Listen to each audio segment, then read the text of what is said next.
well. Complexion and Mona Shita on the Capricorn Breakfast. Today we're looking at property and auctions and the likes. You know, in the past, auctions really seemed to be like a really secretive kind of a thing. Only a few selected knew what was going on, where it was going on. But then nowadays, really everything is just out in the open. We know about these auctions, we see the adverts. But just to understand what actually goes on, we're joined by broker and owner of REMAX, Philip Skumandrada. Good morning, Philip. Thanks, guys. Thanks for having me. So let's look at property auctions. Generally, how do they work? So there's two portions to this answer. I can tell you how they generally work or supposed to work, and then I can tell you how they physically work. Okay, let's do that. Let's do that. So there's supposed to be any number of reasons why a property goes on auction. Either the bank says, you know, we need to auction the property off because of non-payments, but there's a lot of laws that govern this, and it's a long process. A lot of sellers also might decide to auction their house off because they're not fetching the price that they're looking for on the open market. What they don't understand is that I always say we've got to profile our buyer. What does our buyer look like on your property? And if you're going to an auction, you are essentially going to a pool of people that are there for the sole reason of getting a bargain. Definitely.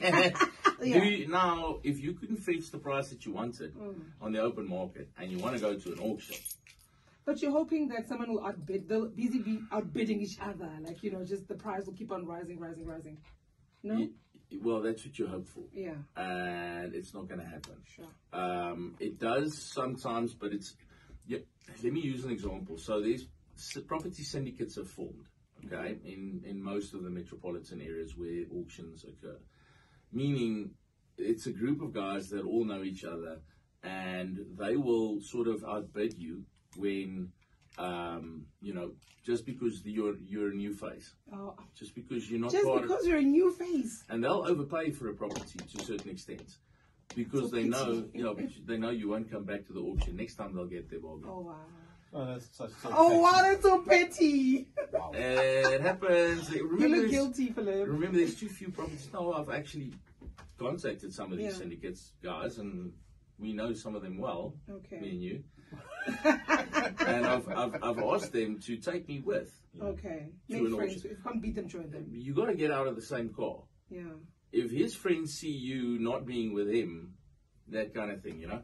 You're in trouble. Yes. So they'll outbid you in certain extents. And we got to remember that the banks don't actually want to auction properties anymore.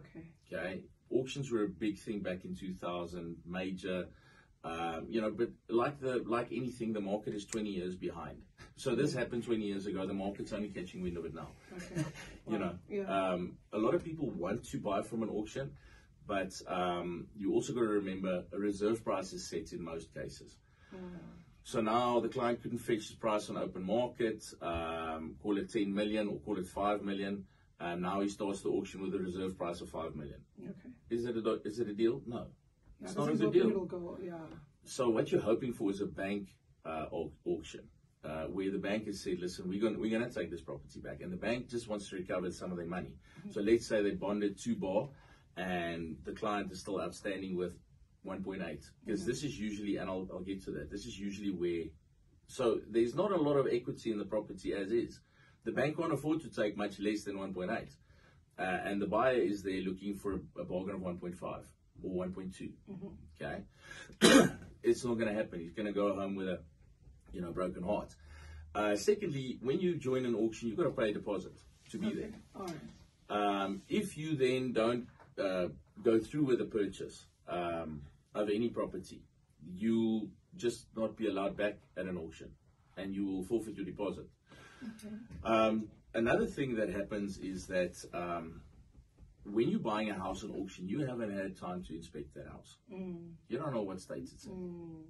And remember, a guy that doesn't pay his bond, which now forces the bank to put this property on auction, that same guy also didn't pay his municipal rates and taxes. Oh, goodness. And you've got to settle that within 30 days. You don't know, is he 300,000 behind? Is he 200,000 behind? Now you're buying the property for like 200K under market value, but there's a 300K outstanding but you still bill. Need to pay within a month. Imagine if it's in this stage.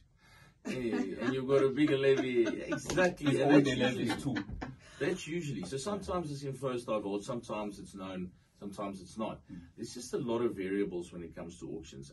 And is this information that you would encourage people to find out before they raise their hand at auction? You can't. All information you'll be able to find on an auction is how reputable the auctioneer is. That's it. You don't have any property. Well, isn't there like a positive way that I can maneuver through this? Like a legit way that I can try to sort of like be on the positive to say, okay, I'm going for this, but I didn't do due diligence or anything like that. But the best properties maybe to buy. Even me, at an auction. Even me being in property. Yeah. If I even know an address, it gives me sort of an indication. I know the address of the house, I know property, I know the area value, so I know what is the maximum that I'll offer on that house. Okay. The market doesn't know that. Okay, they have no feeling for that. I do. Now, even with me knowing what the market value should be, it's still a big risk because I don't know what the outstanding municipal rates and taxes are. I don't know what the condition of the house is inside. Maybe the structure is wrong. Maybe there's some foundational cracks. I can't see these things. Can't you get out of something like that? I saw a house actually that went on auction and you could see through the wall. You get what I'm saying? So this is not the case every time. Yeah, okay. I know some really good deals that got made at auctions and I know some really bad ones.